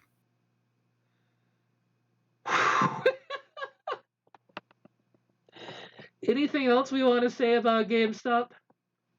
Nah, I'm good. They can eat shit and die. I'm hyperbolic in that nature, but like, come on, you've got to be better about how you handle these situations. You're not fooling anybody. You're not fooling anybody by saying you're essential. It's like the thing you posted on the Discord earlier, Marilyn, about Hobby Lobby. Like, no one's fucking thinking that Hobby Lobby is going to stay open because you think it's a message from God that you're protected from this bullshit. I got news for you. You're not. No one is. Unless you take fucking precautions. All right? So fuck Hobby Lobby for different reasons and that reason. Fuck GameStop for this reason. Like, all these people just need to shut up, close up shops, and understand that the quicker we do this, the quicker we move past this sort of shit. Fuck.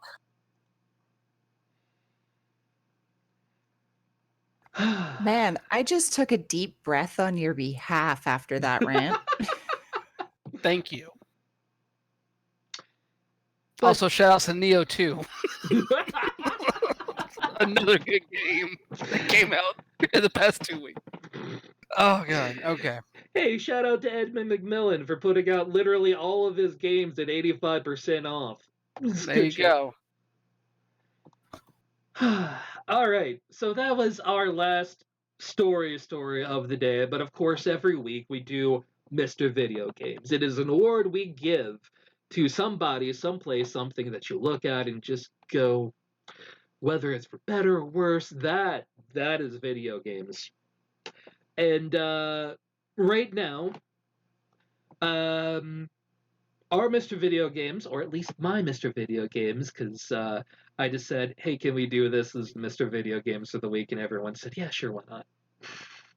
The Mr. Video Games for the week is Mr. Northern Lion. Now, you may know that I fall asleep nightly to Mr. Northern Lion in his dulcet tones. He speaks with the baritone voice that makes me relatively happy. He is a calm gamer man. But on the week, going to turn it down a little bit. But I do want to put the audio on a little bit.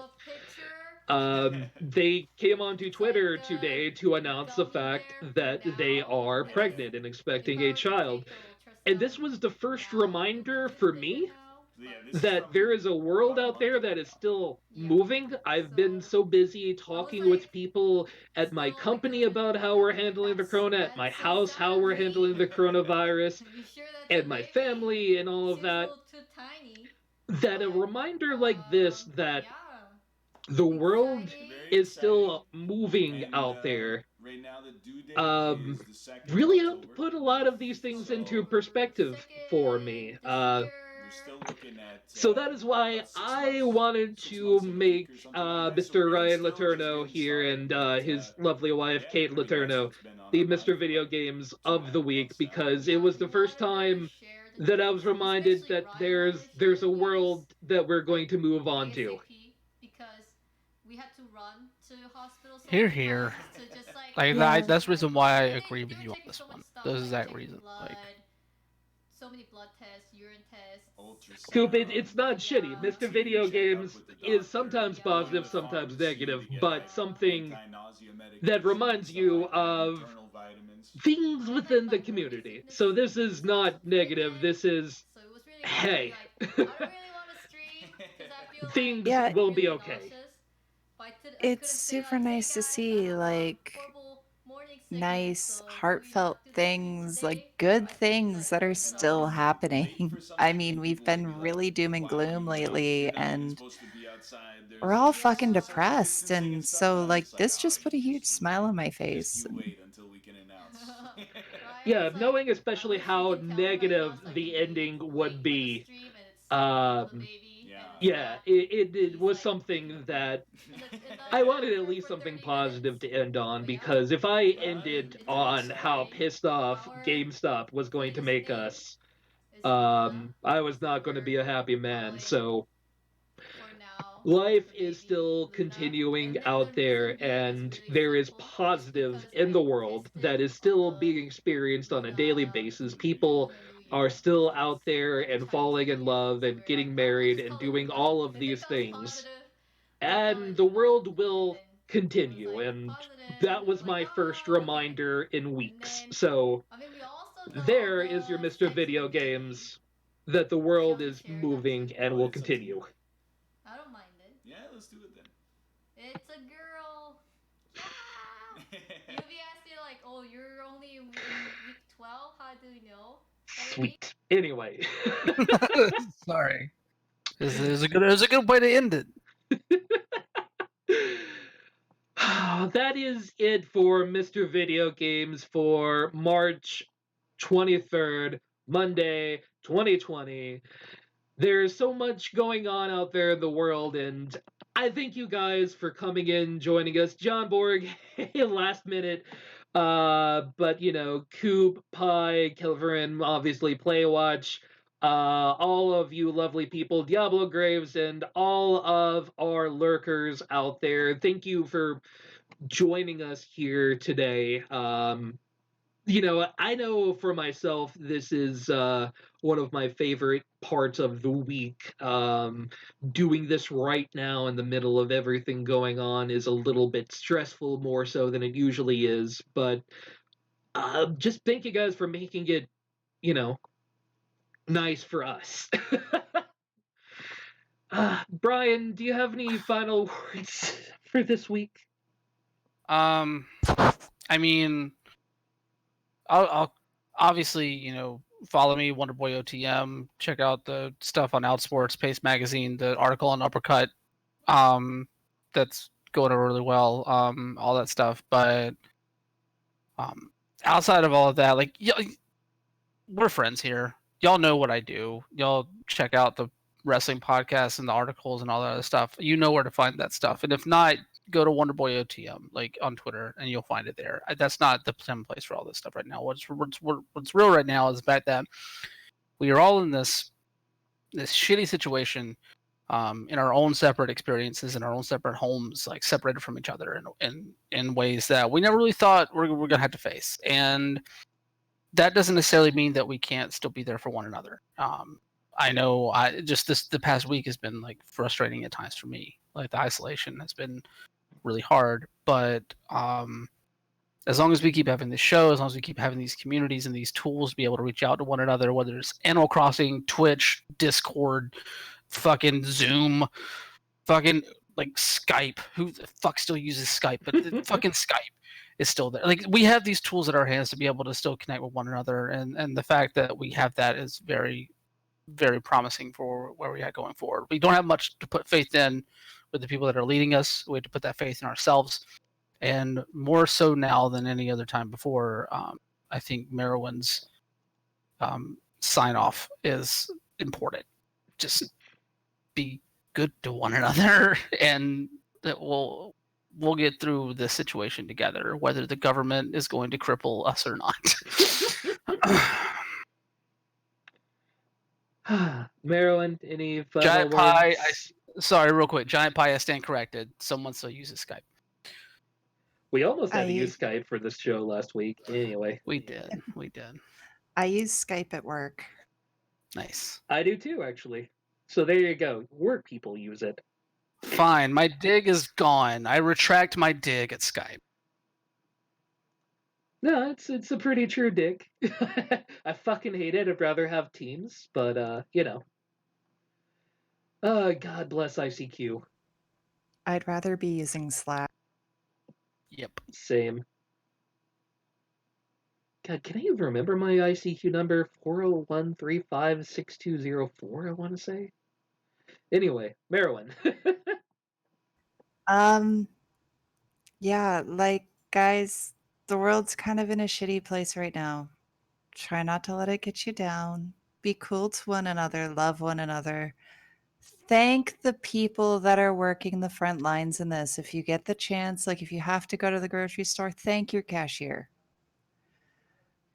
Yes. Playwatch and I stopped at the store on the way home tonight from work just to pick up some essentials, and the poor girl looked like she was barely holding it together, but she was just so focused on gotta push the next one through. So, I mean, be cool to each other, love each other. In light of the results of people panic buying, they all know who they are. I'm not calling people out. I've actually put together a video, or am in the process of putting together a video. It'll probably get edited tomorrow and posted tomorrow evening. That's going to help y'all with at least one of the essentials that's getting harder to find. I did something educational,